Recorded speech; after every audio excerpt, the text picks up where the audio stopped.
Bases biológicas del aprendizaje. Mi nombre es Juliet López y en el presente video hablaremos de cuáles son las bases biológicas del aprendizaje. Empezaremos por definir qué es aprendizaje, luego veremos cómo se produce este en el sistema nervioso central, mostraremos dos ejemplos donde se da el aprendizaje en un contexto educativo y en un ambiente cotidiano en un adulto. Y por último, daremos las conclusiones del video. El aprendizaje es un cambio perdurable en la conducta o en la capacidad de comportarse de cierta manera, el cual es el resultado de la práctica o de otras formas de experiencia.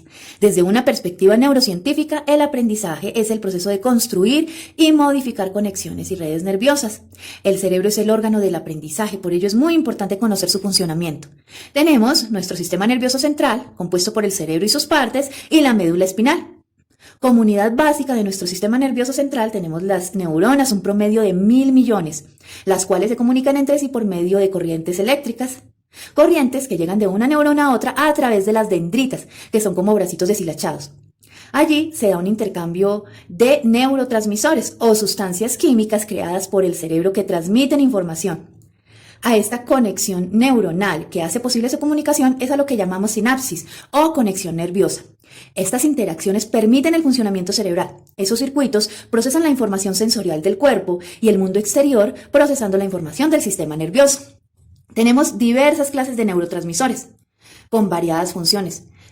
Las que nos dan señales de alerta y activan mecanismos de supervivencia como la adrenalina, otros que están directamente involucradas con nuestras emociones, como el glutamato, la serotonina, entre otros. Igualmente tenemos también las células gliales que se encargan de brindarle soporte a las neuronas. A continuación, encontramos nuestra corteza cerebral y en ella nuestro hemisferio izquierdo y derecho, cada uno con 4 divisiones a las que llamamos lóbulos: el frontal, el parietal, el temporal y el occipital. Y es allí en este importante órgano donde surgen las funciones más complejas, como el pensamiento, la percepción, emoción, el movimiento. Y de las estructuras involucradas surge entonces el aprendizaje, la motivación y el desarrollo.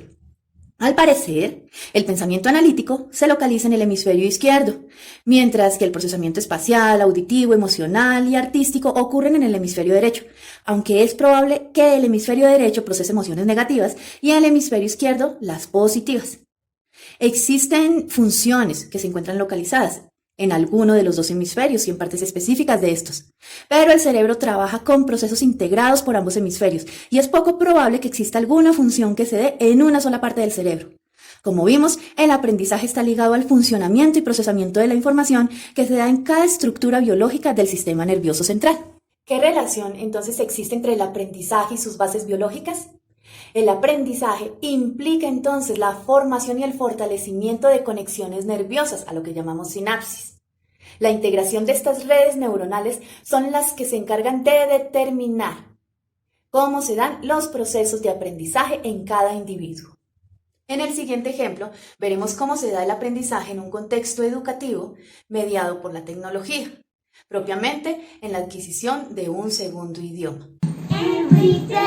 Every day I go to school, I meet my friend, and we all say, hello, how are you? En el video pudimos observar cómo se estimula el aprendizaje de un segundo idioma por medio de canciones infantiles, interviniendo funciones auditivas y visuales, propiamente involucrando los lóbulos temporal y occipital, como también la corteza cerebral, donde se regulan algunas funciones de la memoria y el aprendizaje. Algunas ventajas de usos de medios tecnológicos en esta actividad es la aplicabilidad de la información. También se logra captar el interés de los estudiantes haciendo un buen uso y se estimula su participación y creatividad. Algunas desventajas del uso de recursos tecnológicos es caer en la sobreestimulación, incurrir en riesgos de estar inmersos en la tecnología y abandonar procesos fundamentales que generen nuevas conexiones neuronales. En el segundo ejemplo, veremos el aprendizaje de un segundo idioma en un adulto mayor. Don Fabio, que a la fecha tiene 68 años, a sus 65 años y medio se mudó a Brasil. Y veremos brevemente cómo él ha hecho uso de los medios tecnológicos para afianzar el aprendizaje de este segundo idioma. 28. Em Brasília, 31 e até 34 em Porto Velho. Em Cuiabá, amanhã os termômetros sobem de novo para 41 graus. No Rio de Quem é? Eu sou a sogra, mulher. Olá! Boa noite, minha nora, você tá bem? Boa noite, tudo bem, sogro? Tudo bem? E sua família também tá bem? Graças a Deus, tudo bem. Vamos entrar, vamos Ah, assistir. En este ejemplo, pudimos observar cómo la interacción social, la necesidad de comunicación, constituye el mayor estímulo para el aprendizaje de este segundo idioma. Y también pudimos observar entonces cómo en este ejercicio se involucran, al igual que en el ejemplo anterior, sistemas auditivos, sistemas visuales, donde están involucrados el lóbulo temporal, el lóbulo occipital, igualmente la corteza cerebral y también el área Wernicke, donde se da la comprensión del lenguaje y se regula el uso de sintaxis apropiada al hablar. Algunas ventajas de usos de medios tecnológicos, en este caso, la aplicabilidad de la información, se estimula y se facilita el aprendizaje. Algunas desventajas, en este caso puntualmente, del uso de los recursos tecnológicos es caer también en sobreestimulación, incurrir en riesgos de estar inmersos en la tecnología, disminuyendo la actividad física y acarreando otros problemas propios del sedentarismo. Concluimos diciendo que el aprendizaje es un proceso de construcción y continua modificación de información, conductas y destrezas que se dan en el ser humano desde sus interacciones neuronales y que surgen por medio de la experiencia y diversos estímulos. Los procesos de aprendizaje involucran todo el entramado cerebral. Si bien existen algunas funciones localizadas, el cerebro y sus procesos neuronales están en activa comunicación.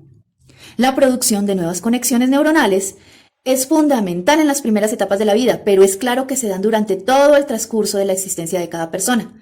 Por ende, el aprendizaje es un proceso continuo que tiene lugar en todas las fases de la vida. Y por último, recalcar la importancia que tiene conocer cómo se da el aprendizaje desde sus bases biológicas, y más para aquellos que nos encontramos involucrados directamente en la educación de nuestra sociedad. Esta información nos permite entonces lograr establecer procesos de enseñanza-aprendizaje con mayor efectividad en cada uno de los espacios donde ejerzamos esta hermosa labor de educar.